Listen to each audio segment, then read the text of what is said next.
చూడండి, ద్వితీయోపదేశకాండం 21వ అధ్యాయం 20వ అధ్యాయం 4వ వచనం చదవండి. వనకొకడి వారి ముఖమును చూసి, 20వ అధ్యాయం 4వ వచనం,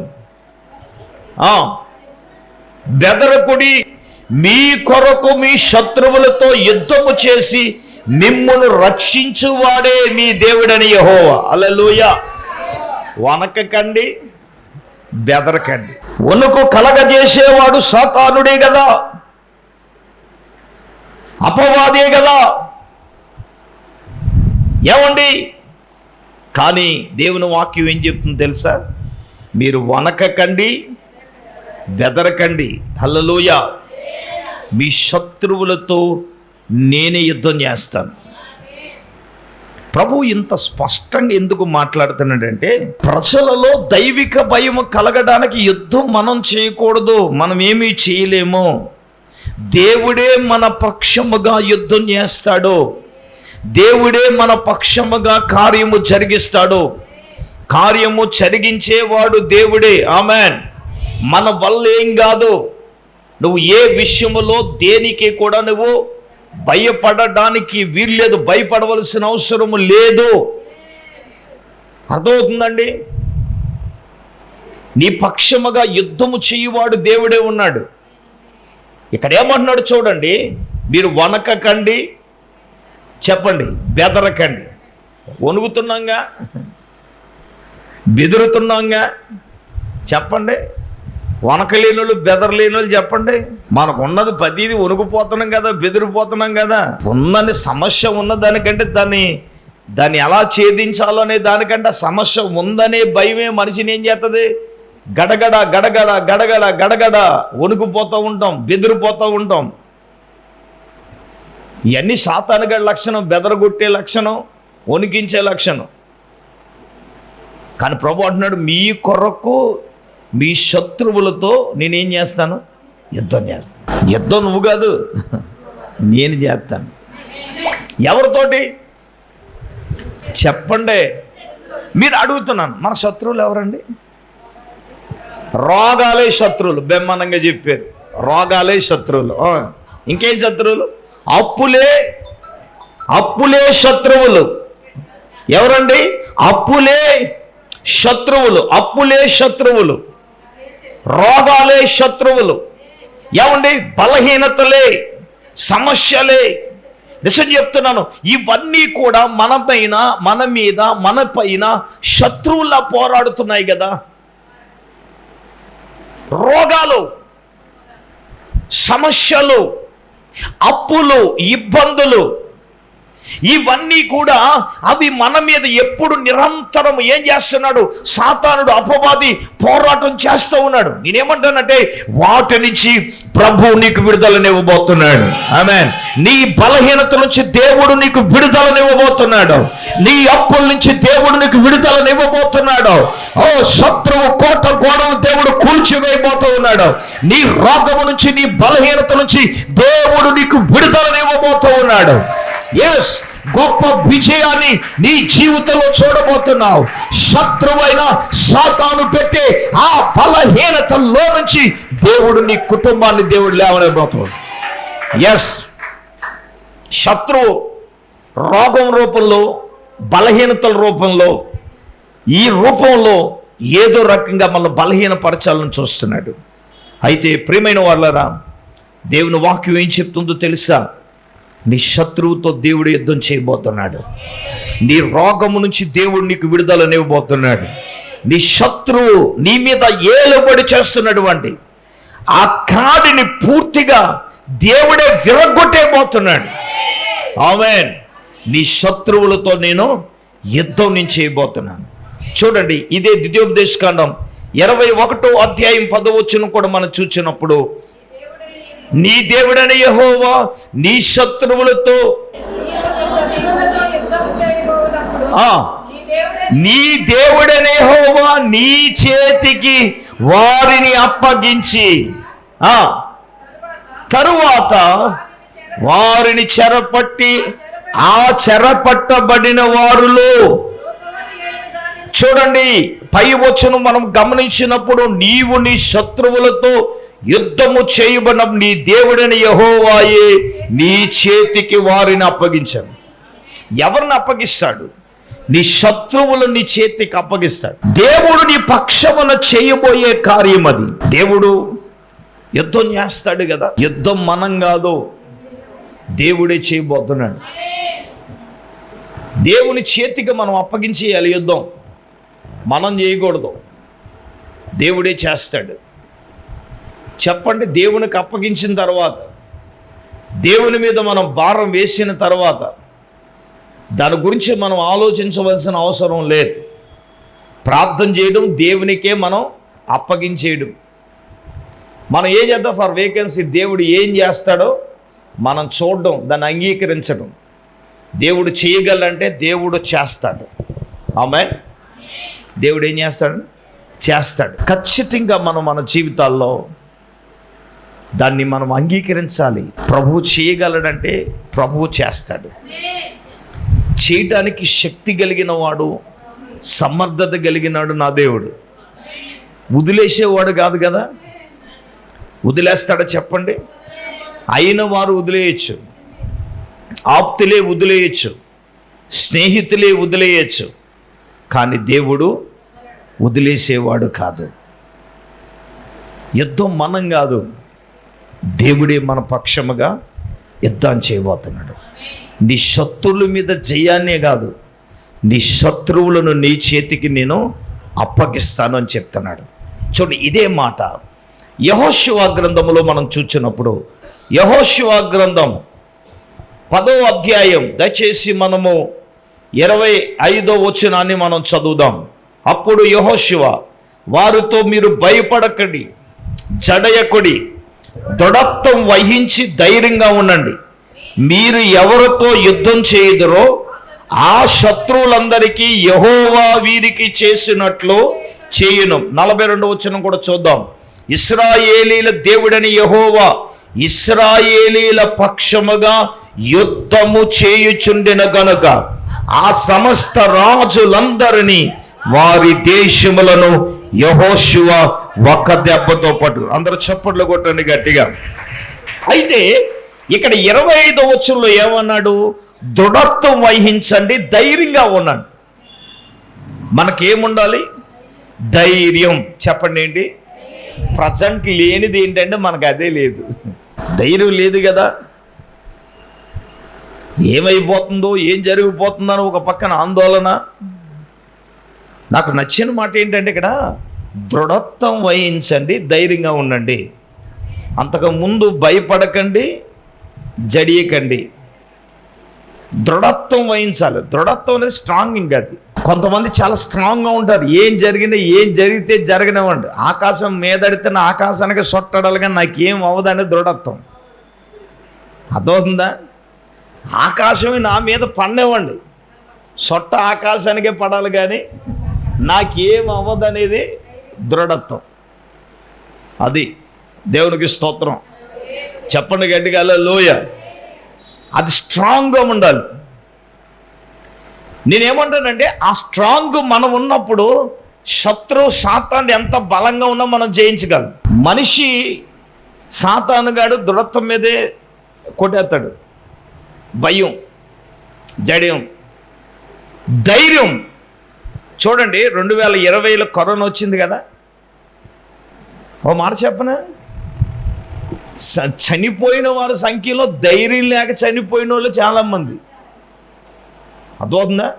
ధైర్యం ఉండి నాలంటాడు సావు దగ్గరికి వెళ్ళినా ధైర్యం ఉండి బతికేసాడు. దేవునికి స్తోత్రం. వెంటిలేటర్ లేకుండా, ఏమి లేకుండా. చెప్పండి, అసలు నాకున్న కండిషన్ వెంటిలేటర్ మీదకి వెళ్ళిపోవాలి.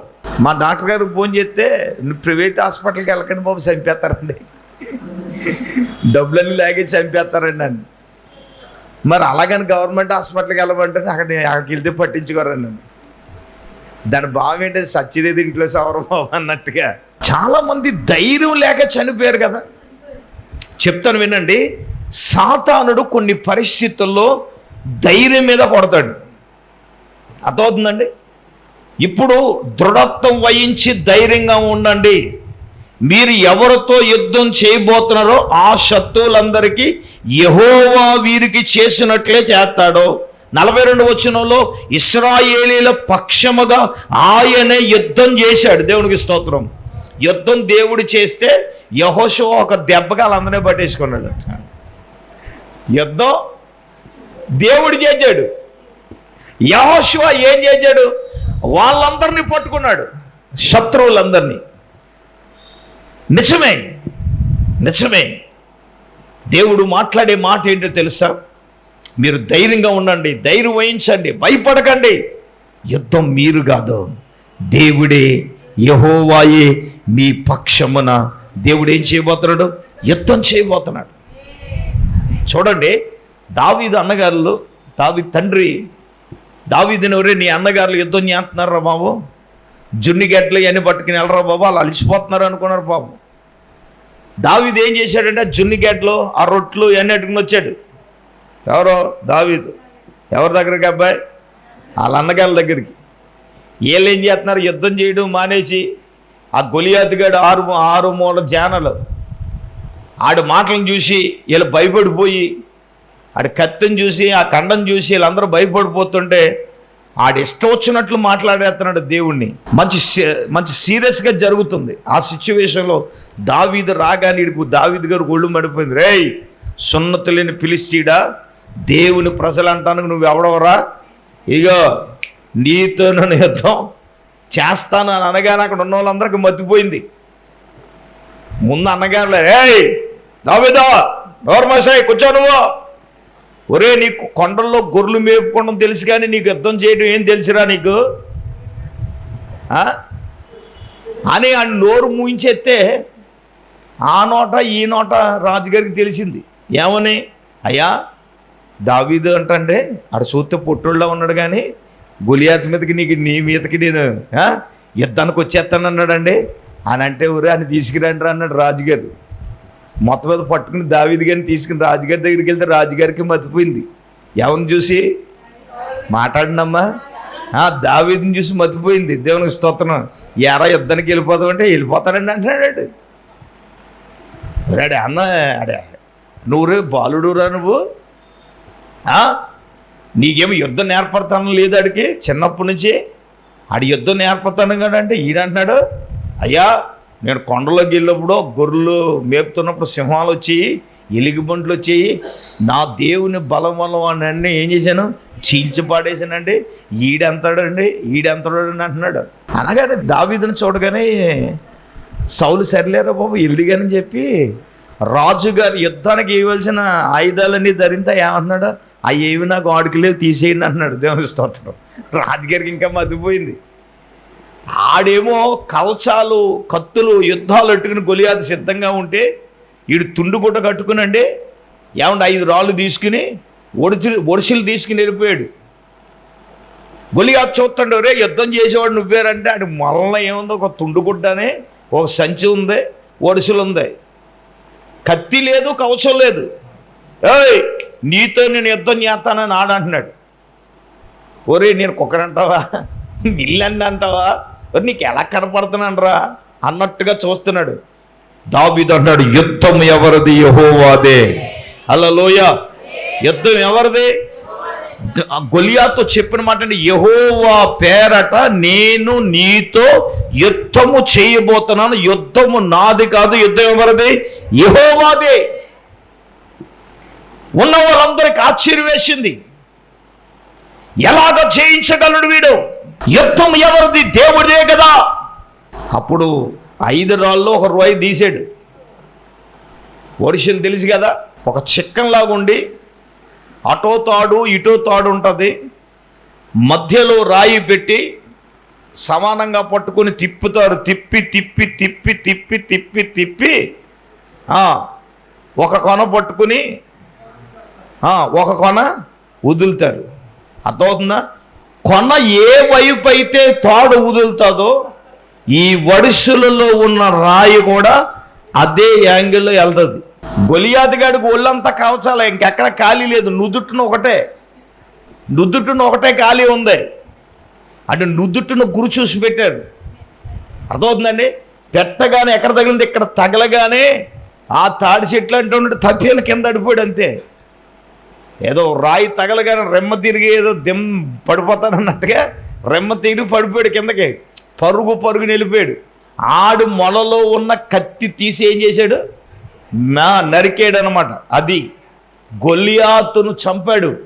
అందరూ ఆశ్చర్యపోయారు, ఇది ఎలా సాధ్యం అండి. నేను ఒక మాట చెప్తాను, నువ్వు దేవుని కొరకు నిలబడితే దేవుడు నీ కొరకు నిలబడతాడు. మనము దేవుని కొరకు మనము నిలబడాలి. ఆమేన్. ప్రతికూల పరిస్థితుల్లో మనము దేవుని కొరకు నిలబడినప్పుడే దేవుడు నీ పక్షాన నిలబడతాడు. నీ పక్షముగా దేవుడు కార్యం చేస్తాడు. నీ శత్రువుని నీ చేతికి అప్పగిస్తాడు. నీ శత్రువు మీద నీకు జయాన్ని కలగజేస్తాడు. యుద్ధము మనము కాదు, దేవుడే మన పక్షమున దేవుడు యుద్ధం చేయబోతున్నాడు. హల్లెలూయా. చెప్పండి గట్టిగా, హల్లెలూయా. Praise the lord. నిజమే కదండి, మన పక్షముగా యుద్ధము చేయువాడు దేవుడే. మనం ఏమీ చేయలేము, కానీ దేవుడే మన పక్షాన్ని ఏదైనా చేయగలడు. నేను అడిగేది ఏంటంటే, దావీదులాగా నువ్వు దేవుని కొరకు నిలబడగలవా? శత్రువుకి భయపడకుండా, సమస్యలకు భయపడకుండా, నీకెదురయ్యే అవమానాలకు భయపడకుండా నువ్వు దేవుని కొరకు నిలబడగలిగినట్లయితే, ప్రభు ఈ రోజున తన వాక్యమును బట్టి నీతో మాట్లాడే మాట ఏంటో తెలుసా? దేవుడే నీ పక్షమున ఏం చేయబోతున్నాడు? కార్యం చేయబోతున్నాడు. చూడండి, 2వ దినవృత్తాంతాల గ్రంథములో మనం 15వ అధ్యాయానికి మనం వద్దాం. రాజైన ఆషాను గురించి ఒక సంఘటన మనం చదువుకోబోతున్నాం. 15వ అధ్యాయం 15వ వచనం. ఇలాగన ప్రమాణము చేయుచుండగా, చూడండి, యెహోవా యోధా వారందరూ సంతోషించారు. ఓకే ఓకే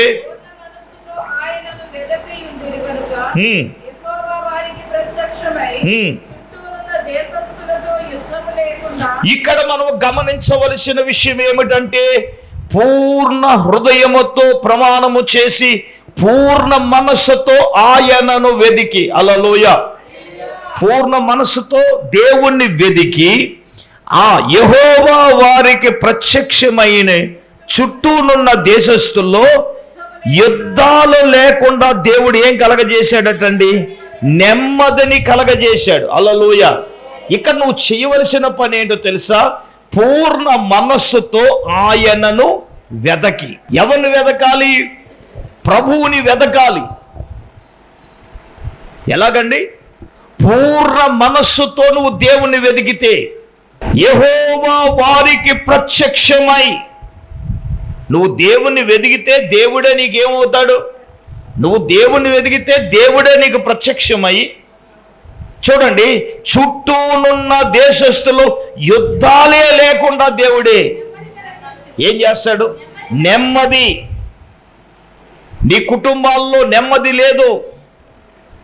ప్రభు ఎందుకు ఈ మాట జ్ఞాపకం చేస్తున్నాడో నాకు తెలియదు, కానీ నెమ్మది లేకుండా ఉన్నారా మీ కుటుంబంలో? ప్రభు ఎందుకో ఈ మాట చెప్పమని చెప్పారు. మీరు దేవుని వెదకండి, దేవుడే మీకు ప్రత్యక్షం అవుతాడు.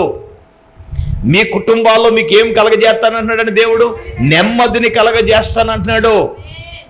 నీ కుటుంబంలో నెమ్మదిని నేను ఇవ్వబోతున్నాను. నీ సమస్య నుంచి నీకు విడుదలను ఇవ్వబోతున్నాను. గొప్ప కార్యములు మీ జీవితంలో నేను చేయబోతున్నాను. ఎస్, నిజమే, దేవుడే మీ పక్షమున కార్యం చేయబోతున్నాడు. మనము దేవుణ్ణి ఎదగాలి. ఎదగడమే కాదు, ఆయన నీకు ప్రత్యక్షం అవుతాడు. నీ పక్షమున ఉండి, మనము కాదు యుద్ధము చేసేది, దేవుడే సార్ నీ పక్షమున యుద్ధం చేయబోతున్నాడు. ఇశ్రాయేలీల జనాంగము పక్షముగా దేవుడే కదా సార్ యుద్ధము జరిగించేది. అప్పుడు ప్రజలలో దైవికమైన భయం నిన్ను బట్టే కలుగుతుంది. చూడండి, ఎస్తేరు ఉపవాసం ఉండి ప్రార్థన చేసినప్పుడు ఆమె చేసిన ఆ పనికి రాజ్యంలో ఉన్న వాళ్ళందరికీ ఏం కలిగిందంటే తెలుసా? దైవికమైన భయం కలిగిందంట. ఒకసారి మనం చూద్దాం. ఎస్తేరు గ్రంథం 9వ అధ్యాయం, దయచేసి 2వ వచనం చదువుదామా? యూదులు రాజైన అహష్వేరోషు యొక్క సంస్థానాలన్నిటిలో నుండి పట్టణమందు తమకు కీడు చేయ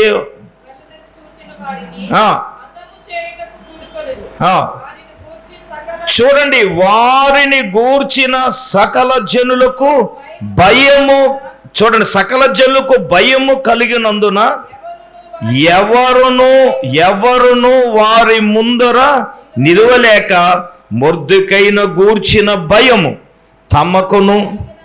తమకు కలిగినందున సంస్థానము యొక్క అధిపతులను, అధికారులను, ప్రభువులను, రాజు.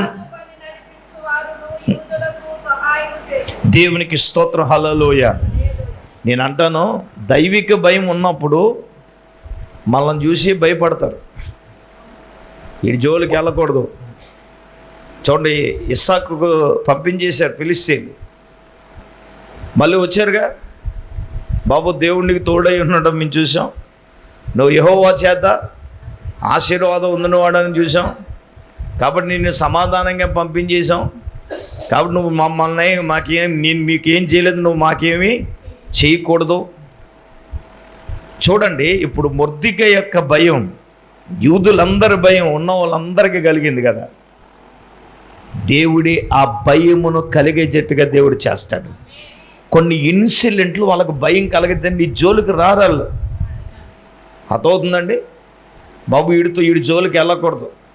వీడి జోలికి వెళ్తే మన పని అప్పుడప్పుడు తాండ్ర అయిపోద్ది, దేశ రక్తం ఇచ్చి అని వాళ్ళకి భయాన్ని కలగజేస్తాడు దేవుడు. అర్థమవుతుందా బాబు, వీడి తిట్టుకోకూడదు, వీడి జోలికి వెళ్ళకూడదు, మౌనంగా ఉండి మంచిదని సైలెంట్ అయిపోతాడు. అవునండి, మా వాడు అత్తమాటలో ఒకటి నన్ను ఎటకరించేవాడు, అల్లులియ అల్లులియ అల్లులియ అని. ఓ రోజు కూర్చోబెట్టి చెప్పాను అడిగి, ఎవరు నీకు అప్పుడప్పుడు తండ్రి అయిపోద్ది అల్లులియ అంటే ఏంటనుకున్నావు అన్నాను. మళ్ళీ పొరపాటుని మళ్ళీ మరుసటి రోజు నుంచి ఏమన్నా తెలుసా, మాటర్ గారు వందనాలని అంటున్నాడు. దేవునికి స్తోత్రం. అది ఇలా లైన్లోకి హల్లెలూయా. చాలామంది ఎటకరిస్తూ ఉంటారు. ఒక మాట చెప్తాను వినండి, దేవుడు నీ పక్షమును ఉండగా, దేవుడే నీ పక్షమును యుద్ధం చేశాడు అనుకోండి, దేవుడే నీ పక్షాన ఉన్నానన్నప్పుడు అవతల వాడికి భయాన్ని కలగజేస్తాడు, దైవికమైన భయం వాళ్ళలో కలగజేస్తాడు. కాబట్టి ప్రియులారా, యుద్ధం మనం కాదు, నేను కీలకమైన విషయానికి వస్తాను. యుద్ధం మనం చేయకూడదు, దేవుడే చేయాలి. ఎవరి పక్షాన? నీ పక్షాన చేయాలి. నీ పక్షాన చేయాలంటే నువ్వేం చేయాలి? దేవునికి అప్పగించాలి, దేవునికి ప్రార్థన చేయాలి, మనసు నిలుపుకోవాలి, వనక్కుండా బెనక్కుండా బెదరకుండా జడియకుండా నువ్వు ఉండి, యుద్ధం నేను కాదు దేవుడే నా పక్షమున యుద్ధము చేయబోతున్నాడని నువ్వు దేవుని ఈ దావీదులాగా నిలబడినప్పుడు, ఇశ్రాయేలీయులు నిలబడినట్లు, యెహోషువపాతు నిలబడినట్లు నువ్వు నిలబడదాం. చివరిగా ఒక మాట చెప్తాను, అదేంటో తెలుసా? నీవు దేవుణ్ణి వెతికితే దేవునికి ఏమవుతాడు? ప్రత్యక్షమై నీకేమిస్తాడు? నెమ్మదినిస్తాడు. నెమ్మది లేకుండా ఉన్నావా? నెమ్మదినిస్తాడు నువ్వు దేవుని వెతికితే. అందరూ మోకరించండి, కళ్ళు మూసుకొనండి, ప్రార్థన చేసుకుందాం. ప్రభు ఇంతవరకు తన వాక్యాన్ని బట్టి నీతో నాతో మనందరితో మాట్లాడి ఉన్నారు. దైవజనురాలు మనం ప్రార్థనలో నడిపిస్తారు.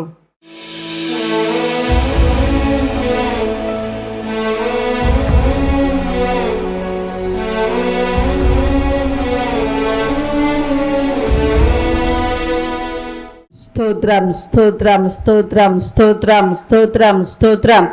పరిశుద్ధుడైన తండ్రి, మహోన్నతుడా, నీకు వందనాలు ప్రభువా. ఈ రాత్రికాల సమయంలో బలహీనమైన నీ దాసులను ప్రభువా నిలువ పెట్టుకుని నాయనా, నీ వాక్యము ద్వారా మీరు మాతో మాట్లాడినందుకు వందనాలు తండ్రి. అయ్యా నీకు స్తోత్రాలు ప్రభువా. దైవికమైన భయము కలిగి ఉండాలని ప్రభువా, అయ్యా నాయన దైవ భయము ప్రజల్లోనికి రావాలని నాయన మీరు మాతో మాట్లాడారు తండ్రి. నీకు స్తోత్రాలు ప్రభువా. అయ్యా నాయనా నీకు స్తోత్రాలు. విస్తారమైన సైన్యము చేతిలో ఓడిపోకుండా మనసు నిలుపుకొని ప్రభువా నీ సన్నిధిలో ప్రార్థించినప్పుడు తండ్రి నాయనా యెహోషాపాతు పక్షముగా యుద్ధము చేసి అయ్యా నాయన గొప్ప విజయాన్ని అనుగ్రహించావు తండ్రి. యేసయ్యా నీకు స్తోత్రాలు ప్రభువా. మా పక్షముగా వ్యాజ్యమాడే దేవుడవు, మా పక్షముగా పోరాడే వాడవు తండ్రి. నీ కొందనాలు అయ్యా. నీ సన్నిధిలో నైనా విచారించడానికి, నీ దగ్గర మేము ప్రార్థించడానికి ప్రభువా మా మనసు నిలుపుకోవాలని మాట్లాడవు తండ్రి. నీ కొందనాలయ్యా. అయ్యా దేనికి నైనా భయపడకూడదని మాట్లాడవు నైనా. అయ్యా బెదరకూడదని మాట్లాడవు నైనా. వనకకూడదని మాట్లాడవు నైనా. దృఢముగా ఉండాలని మాట్లాడవు తండ్రి. ధైర్యముగా ఉండాలని మాట్లాడవు ప్రభా. నీ కొందనాలు అయ్యా. ఈ రాత్రి ప్రభా అనేక మందికి నైనా ఈ ధైర్యము లేక ప్రభా భయపడుతూ ఉన్నారు నైనా. పరిస్థితులు బట్టి భయము నాయన, సమస్యలు బట్టి భయము నాయన, బలహీనతలు బట్టి భయము నాయన, రోగాలు బట్టి భయము నాయన. నీ కొందనాలు అయ్యా. భయాలన్నిటినీ తీసివేసుకోవడానికి సహాయము దయచేయండి నాయనా. నీకు స్తోత్రాలు ప్రభువా. నాయనా నా తండ్రి ఎంతో ప్రభువా నాయనా నీకు స్తోత్రాలు. శక్తివంతముగా మీరు మాతో మాట్లాడారయ్యా. యేసయ్యా నీకు వందనాలు ప్రభువా. నువ్వు మాకున్నావన్న ధైర్యాన్ని దయచేయండి ప్రభువా. యేసయ్యా నీకు వందనాలు. నిన్నే నమ్ముకోమంటున్నావు తండ్రి. నీకు వందనాలు ప్రభువా. అయ్యా నీ అందే మేము నమ్మకం ఉంచడానికి సహాయము దయచే తండ్రి. నీకు వందనాలు అయ్యా. నాయన వచ్చిన బిడ్డలందరితో నాతో మాట్లాడిన దేవా బిడ్డలందరినీ బలపరచండి తండ్రి. నీకు వందనాలు ప్రభువా. ఇశ్రాయేలీల పక్షముగా ఉండి ప్రభువా నీకు స్తోత్రాలు. నీవే ఇశ్రాయేలీల పక్షముగా వ్యాజ్యవాడి గొప్ప విజయాన్ని అనుగ్రహించిన దేవా నీకు వందనాలు అయ్యా. మా శత్రువులతో పోరాడే దేవుడవు నీవు నాయనా. నీకు స్తోత్రాలు.